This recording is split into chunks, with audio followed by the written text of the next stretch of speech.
श्री राम। राधे राधे। स्वागत है आपका मेरे चैनल में।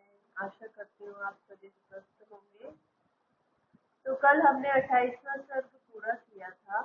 आज हम 29वां सर्ग प्रारंभ करेंगे। तो अब श्रवण कीजिए आप 19वां सर्ग। 19वें सर्ग में अपरिमित प्रभावशाली भगवान श्री राम का वचन सुनकर महातेजस्वी विश्वामित्र ने उनके प्रश्न का उत्तर देना आरंभ किया। महाबाहु श्री राम, पूर्व काल में यहाँ देव वंदित भगवान विष्णु ने बहुत वर्षों एवं 100 युगों तक तपस्या के लिए निवास किया था। उन्होंने यहाँ बहुत बड़ी तपस्या की थी। यह स्थान महात्मा वामन का वामन अवतार धारण करने को उद्यत हुए श्री विष्णु का अवतार ग्रहण से पूर्व आश्रम था। इसकी सिद्ध आश्रम के नाम से प्रसिद्धि थी, क्योंकि यहाँ महान तपस्वी विष्णु को सिद्धि प्राप्त हुई थी।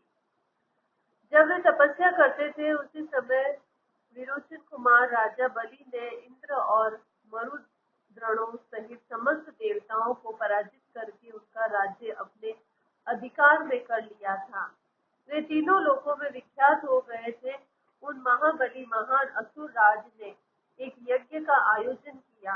उधर बलि यज्ञ में लगे हुए थे, इधर अग्नि आदि देवता स्वयं इस आश्रम में पधार कर भगवान विष्णु से बोले, सर्वव्यापी परमेश्वर विरोचन कुमार बलि एक उत्तम यज्ञ का अनुष्ठान कर रहे हैं। उनका वह यज्ञ संबंधी नियम पूर्ण होने से पहले ही हमें अपना कार्य सिद्ध कर लेना चाहिए। इस समय जो भी याचक इधर उधर से आकर उनके यहाँ याचना के लिए उपस्थित होते हैं, वे गो, भूमि और सुवर्ण आदि संपत्तियों से जिस वस्तु को भी लेना चाहते हैं, उनको वे सारी वस्तुएं राजा बलि यथावत रूप से अर्पित करते हैं। अतः विष्णु, आप देवताओं के हित के लिए अपनी योग माया का आश्रय ले वामन रूप धारण करके उस यज्ञ में जाइए और हमारा उत्तम कल्याण साधन कीजिए। श्री राम इसी समय अग्नि के समान तेजस्वी महर्षि कश्यप धर्म पत्नी अदिति के साथ अपने तेज से प्रकाशित होते हुए वहां आए। वे एक सहस्त्र दिव्य वर्षों तक चालू रहने वाले महान व्रत को अदिति देवी के साथ ही समाप्त करके आए थे।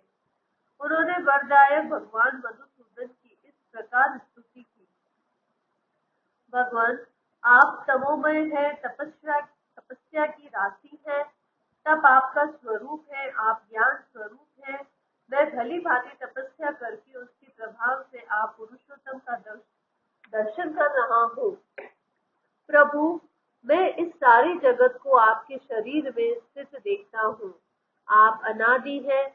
देश, काल और वस्तु की सीमा से परे होने के कारण आपका इदम इत्थम रूप से निर्देश नहीं किया जा सकता है। मैं आपकी शरण में आया हुआ हूँ। कश्यप जी के सारे पाप धुल गए थे। भगवान श्री हरि ने अत्यंत प्रसन्न होकर उनसे कहा, महर्षि, तुम्हारा कल्याण हो। तुम अपनी इच्छा के अनुसार कोई वर मांगो, क्योंकि तुम मेरे विचारों से वर पाने के योग्य हो। भगवान का ये वचन सुनकर मरीचि नंदन कश्यप ने कहा, उत्तम व्रत का पालन करने वाले वरदायक परमेश्वर, संपूर्ण देवताओं की, अदिति की तथा मेरी भी आपसे एक ही बात के लिए बारंबार याचना है। आप अत्यंत प्रसन्न होकर मुझे वह एक ही वर प्रदान करें। भगवान निष्पाप नारायण दे, आप मेरे और अदिति के पुत्र हो जाएं। असुर सूदन, आप इंद्र के छोटे भाई हो और शोक से पीड़ित हुए देवताओं की सहायता करें। देवेश्वर भगवान, आपकी कृपा से यह स्थान सिद्ध आश्रम के नाम से विख्यात होगा। जब आपका तप रूप कार्य सिद्ध हो गया है, अतः यहाँ से उठिए। तदंतर महातेजस्वी भगवान विष्णु अदिति देवी के गर्भ से प्रकट हुए और वामन रूप धारण करके विरोचन कुमार बलि के पास गए। संपूर्ण लोकों के हित में तत्पर रहने वाले भगवान विष्णु बलि के अधिकार से त्रिलोकी का राज्य ले लेना चाहते थे।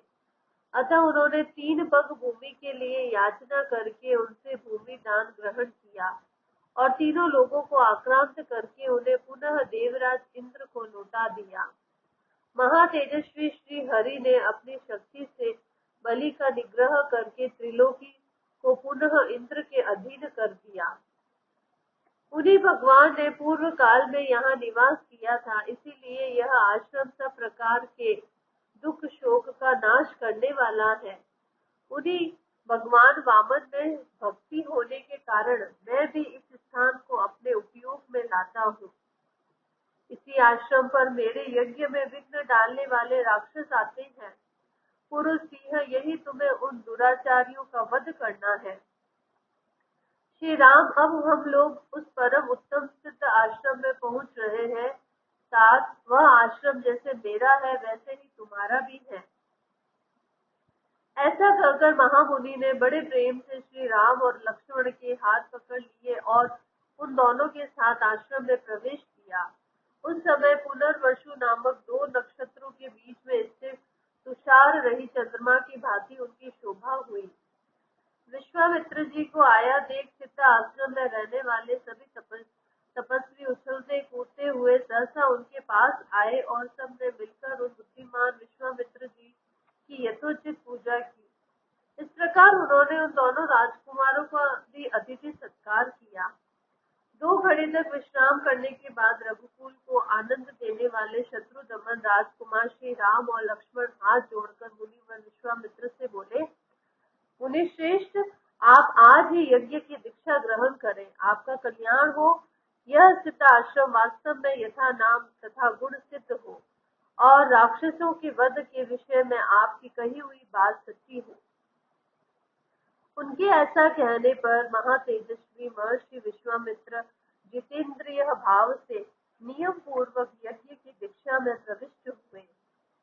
वे दोनों राजकुमार भी सावधानी के साथ रात व्यतीत करके सवेरे उठे और स्नान आदि से शुद्ध हो प्रातः काल की संध्या उपासना तथा नियम पूर्वक सर्वश्रेष्ठ गायत्री मंत्र का जप करने लगे। जब पूरा होने पर उन्होंने अग्निहोत्र करके बैठे हुए विश्वामित्र जी के चरणों में वंदना की। इस प्रकार से 32वां सर्ग जो है वो पूरा हुआ। इसी के साथ आप 20वां सर्ग भी सुनिए। तदंतर देश और काल को जानने वाले शत्रुदमन राजकुमार श्री राम और लक्ष्मण, जो देश और काल के अनुसार बोलने योग्य वचन के मर्मज्ञ थे, कौशिक मुनि से इस प्रकार बोले, भगवान, अब हम दोनों ये सुनना चाहते हैं कि किस समय उन दोनों निशाचरों का आक्रमण होता है, जबकि हमें उन दोनों को यज्ञ भूमि में आने से रोकना है। कहीं ऐसा न हो कि असावधानी में ही वह समय हाथ से निकल जाए, अतः उसे आप बता दीजिए।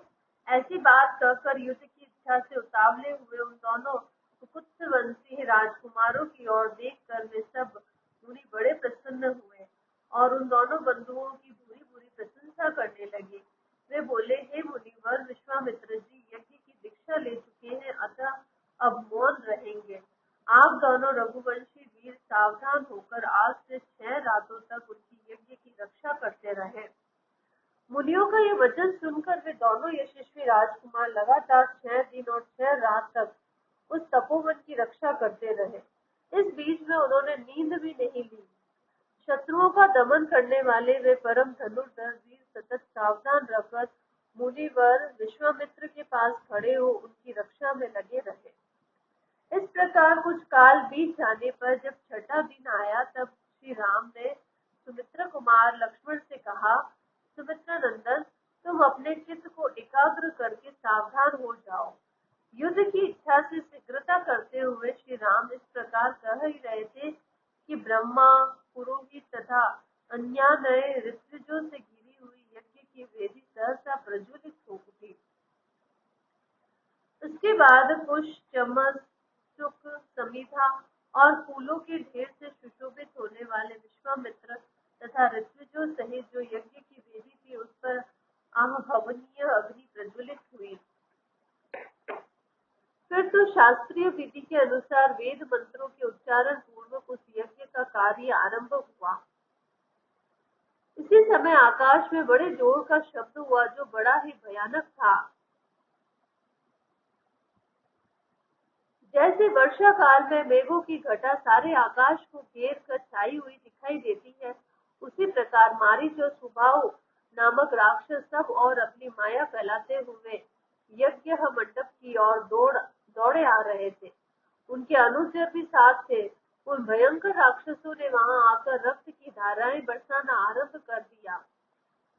रक्त के उस प्रभाव से यज्ञ वेदी के आसपास की भूमि भी भीगी हुई देख श्री रामचंद्र जी की सहसा दौड़े और इधर उधर दृष्टि डालने पर उन्होंने उन राक्षसों को आकाश में स्थित देखा। मारीच और सुबाहु को सहसा आता देख कमल नयन श्री राम ने लक्ष्मण की ओर देख के कहा, लक्ष्मण वह देखो, मांस भक्षण करने वाले दुराचारी राक्षस आ पहुंचे हैं। मैं मानव शास्त्र वास्त्र इन सबको उसी प्रकार मार भगाऊंगा जैसे वायु के वेग से बादल छिन्न भिन्न हो जाते हैं।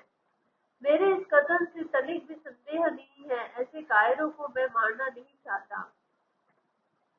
ऐसा कहकर वैगशाली श्री राम ने अपने धनुष पर परम उद्धार मानव अस्त्र का संधान किया। वह अस्त्र अत्यंत तेजस्वी था। श्री राम ने बड़े रोष से भरकर मारीच की छाती में उस बाण का प्रहार किया।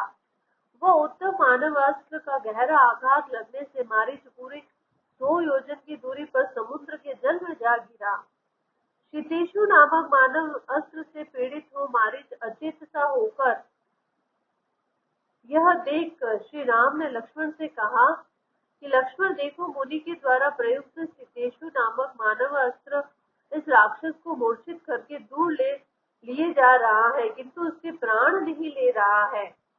अब यज्ञ में विघ्न डालने वाले इन दूसरे निर्दय दुराचारी पाप कर्मी एवं रक्त भोजी राक्षसों को भी मार गिराता हूँ। लक्ष्मण से ऐसा कहकर रघुनंदन श्री राम ने अपने हाथ की फुर्ती दिखाते हुए शीघ्र ही महान अग्नि अस्त्र का संधान करते हुए सुबाहु की छाती पर चलाया।